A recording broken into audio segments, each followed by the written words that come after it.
Welcome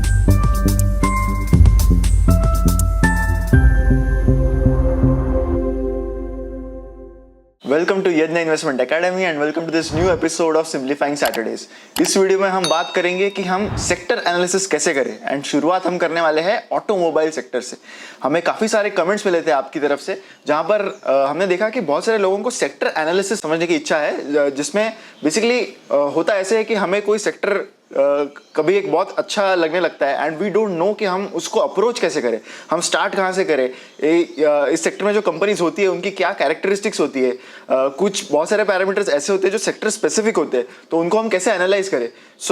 यहाँ पर हम एक सीरीज में हम एफर्ट लेने वाले हैं जहाँ पर हम सेक्टर को एनालाइज कैसे करें, उस सेक्टर के इंपॉर्टेंट पैरामीटर्स क्या है, कौन सी मेन कंपनीज है, वो कंपनीज जो उस सेक्टर में है उनके क्या ऐसे कैरेक्टरिस्टिक्स है जिसकी वजह से वो कंपनी इतनी बड़ी मोट बना चुकी है खुद के लिए उस सेक्टर में। ये सब चीज़ों की हम इसमें बात करने वाले हैं। सो ऑटोमोबाइल बिजनेस की जब हम बात करते हैं तो हम सबसे पहले हम समझेंगे कि एक जो कंपनीज इस सेक्टर में होती है उनका बिजनेस मॉडल क्या होता है। यहाँ पर बिजनेस मॉडल काफ़ी सिंपल है। यहाँ पर सारे जो ऑटोमोबाइल कंपनीज है वो रेवेन्यूज अर्न करते हैं through manufacturing and selling the automobiles. इसके अलावा स्पेयर पार्ट्स का जो सेल है वो एक बहुत बड़ा रेवेन्यू होता है एंड उसके अलावा सर्विसिंग जो होता है, आफ्टर सेल सर्विसेज जो देती है कंपनी, वो भी एक बहुत इंपॉर्टेंट एलिमेंट ऑफ रेवेन्यू होता है कंपनी के लिए। सो इसमें भी जो सब इंडस्ट्री है वो काफ़ी इंटरेस्टिंग एंड काफ़ी डिफरेंट है। जब हम ऑटोमोबाइल्स की बात करते हैं तो यहाँ पर बहुत सारे सेगमेंट्स आते हैं। फॉर एग्जांपल कमर्शियल व्हीकल्स का जो डिमांड आउटलुक है वो बहुत ज़्यादा डिपेंड करता है कि इकोनॉमिक ग्रोथ जो है, जनरल इकोनॉमिक ग्रोथ है इंडस्ट्री में, वो कैसी है, उस पर ये डिपेंड करेगा। अगर हम ट्रैक्टर्स की बात करें तो ट्रैक्टर्स इस पर डिपेंड करते हैं कि मॉनसून के जो फैक्टर है वो कितना अच्छा रहा है इकोनॉमी के लिए। मॉनसून अगर अबव एवरेज रहा है तो ट्रैक्टर्स जैसी जो इंडस्ट्री है वो बहुत अच्छा परफॉर्म करती है उसमें। इसके अलावा जो टू व्हीलर्स और पैसेंजर व्हीकल्स की अगर हम बात करें तो वो इस पर डिपेंड करते हैं कि कस्टमर्स या फिर कंज्यूमर्स के जो इनकम सेंटिमेंट्स है वो किस तरह के हैं। अगर इनकम सेंटिमेंट्स ऐसे हैं जो ग्रो कर रहे हैं, जहाँ पर कस्टमर्स आर क्वाइट कॉशियस, तो वहाँ पर डिमांड का जो आउटलुक है वो थोड़ा सा कम हो जाता है। जहाँ पर customers are willing to spend more money on buying automobiles and vehicles, तो वहाँ पर two wheelers and passenger vehicles जो है उसका डिमांड काफ़ी अच्छा रहता है। अगर हम इस सेक्टर के मेजर एक्सपेंसेस की बात करें तो रॉ मटेरियल ऑब्वियसली एक बहुत बड़ा एक्सपेंस है जिसके प्राइसेस काफ़ी ज़्यादा वोलेटाइल भी होते हैं। सारे जो ऑटोमोबाइल कंपनीज है उनको ये एक बहुत बड़ा प्रेशर होता है कि हम कॉस्ट्स को कैसे मैनेज करें। कॉस्ट अगर अच्छे से मैनेज होंगी तो ही मार्जिन्स जो होंगे कंपनी के वो काफ़ी ज़्यादा अच्छे होंगे एंड एक स्केल जब कंपनी बनाएगी तो मार्जिन्स जो है वो और भी इंप्रूव होते नजर आएंगे। सो कॉस्ट कंट्रोल ये एक बहुत बड़ा इंपॉर्टेंट फैक्टर होता है ऑटोमोबाइल इंडस्ट्री में, जो एक काफ़ी कॉमन फैक्टर है अक्रॉस ऑल इंडस्ट्रीज। अगर हम इंडिया की ऑटोमोबाइल इंडस्ट्री की बात करें तो सारा जो डोमिनेशन है वो बड़े प्लेयर्स का होता है। यहाँ पर छोटे प्लेयर्स को उतना बड़ा बनने में बहुत टाइम लग सकता है, कंपटीशन बहुत ज़्यादा होता है and bigger players have better scale. So जो भी कंपनीज यहाँ पर है they are operating in a very competitive environment and जो कंपनी का लॉन्ग टर्म परफॉर्मेंस है या फिर जो एक कंसोलिडेटेड परफॉर्मेंस का अगर हम बात करते हैं तो इस पर डिपेंड करता है कि कंपनी की ऑपरेटिंग एफिशिएंसी कितनी अच्छी या बुरी है एंड कंपनी का कैपेसिटी यूटिलाइजेशन कितना अच्छा है या बुरा है। सो कंपनी के पास कैपेसिटी का जो फैक्टर है वो शायद बहुत अच्छा होगा, लेकिन अगर डिमांड ही उतनी नहीं रही, उतना प्रोडक्शन नहीं कर पाई कंपनी, तो उस कैपेसिटी का कोई यूज नहीं है। सो कैपेसिटी यूटिलाइजेशन अच्छा रहना ये भी एक बहुत इंपॉर्टेंट फैक्टर है यहाँ पे। अभी हम बात करेंगे कि जो कंपनीज इस सेक्टर में होती है, ऑटोमोबाइल सेक्टर में, उनके कैरेक्टरिस्टिक्स की फीचर्स क्या होते हैं।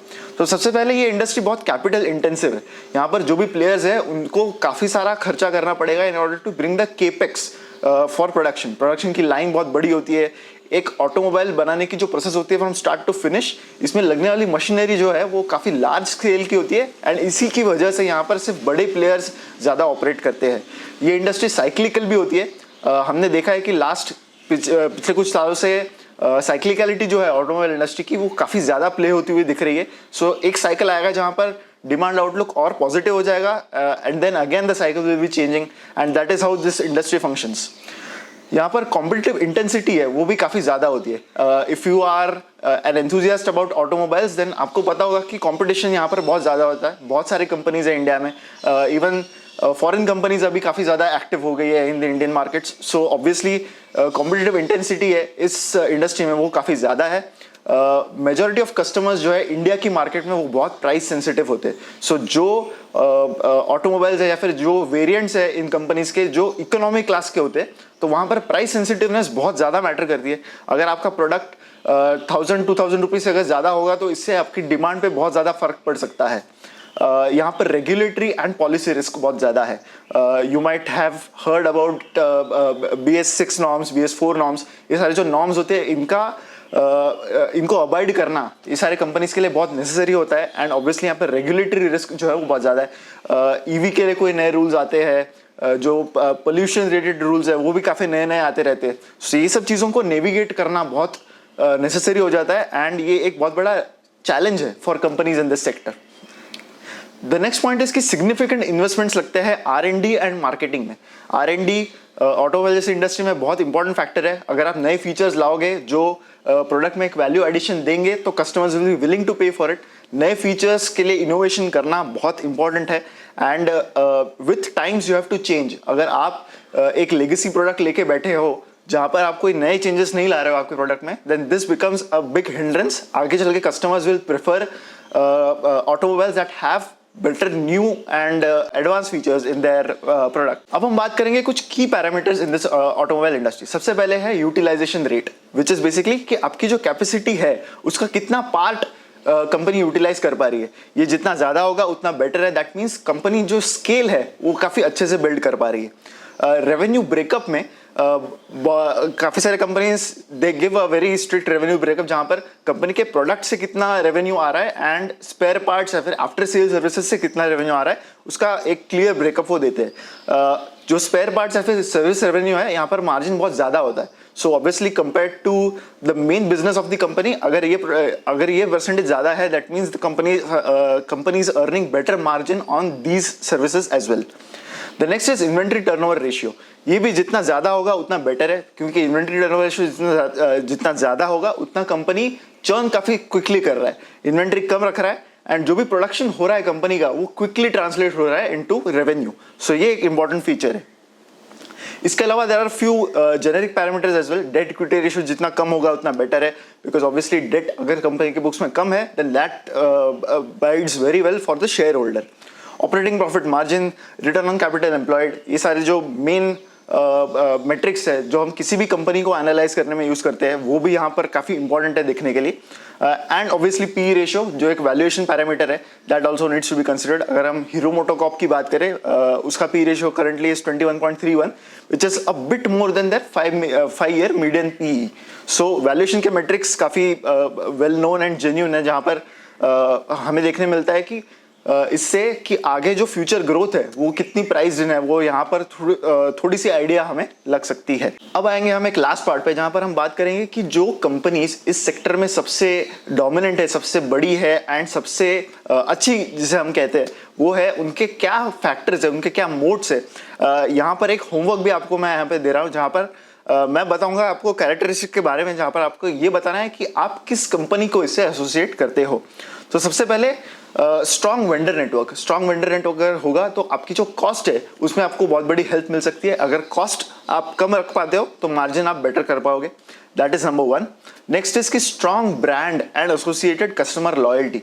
बहुत सारे ऑटोमोबाइल कंपनीज है जिनके जो ब्रांड्स है वो इतने स्ट्रॉन्ग है कि एक कस्टमर लॉयल्टी उन्होंने बिल्ड की है फ्रॉम टाइम टू टाइम। ये एक बहुत बड़ा फैक्टर बन जाता है कंपनी की डिमांड को बढ़ाने के लिए।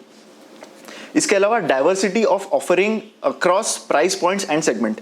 कंपनी के पास इकोनॉमी सेगमेंट में एक प्रोडक्ट है, प्रीमियम में एक प्रोडक्ट है। सो ये सारी चीज़ें जो है वो काफ़ी हेल्प करती है कंपनी को डाइवर्सिफाई करने के लिए।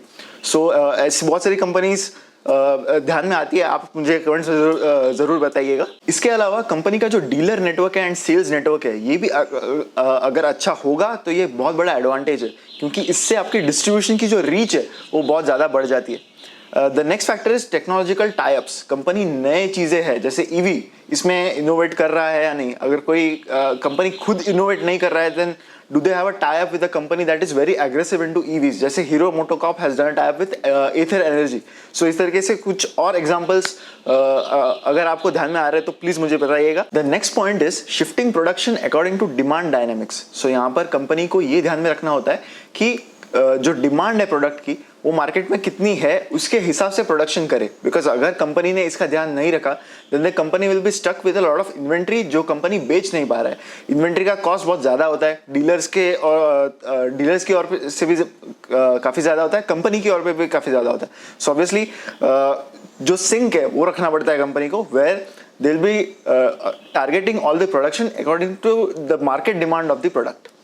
The next point is innovation and regular analysis of products that satisfy customer needs. ये ध्यान रखना पड़ेगा कि जो नए innovations आ रहे हैं, नए features आ रहे हैं, वो आप आपके प्रोडक्ट में जल्दी से जल्दी लाओ because customers need them. इन चीज़ों से बहुत बड़ा फर्क पड़ता है। Customers always desire कि उनका जो प्रोडक्ट है वो एक लेटेस्ट फीचर्स जो भी है मार्केट में वो उसमें हो and it comes at a very competitive cost as well. So ये भी एक बहुत इंपॉर्टेंट नीड है।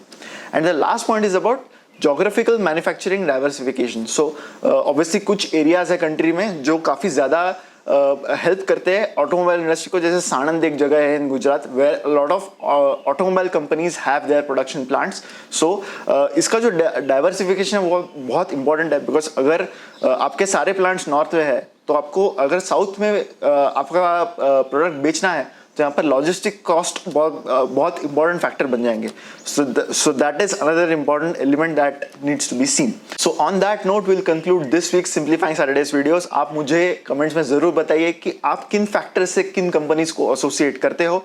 अगर आपको ये वीडियो पसंद आया then do like, comment and share it. And if you think we are making good videos, you are making good content, then check out investchennai.in and subscribe to our research products. You can use the promo code MODAK to get 50% discount. मिलते हैं अगले हफ्ते एक और interesting sector के साथ। बने रहिए इस चैनल पर। Thank you.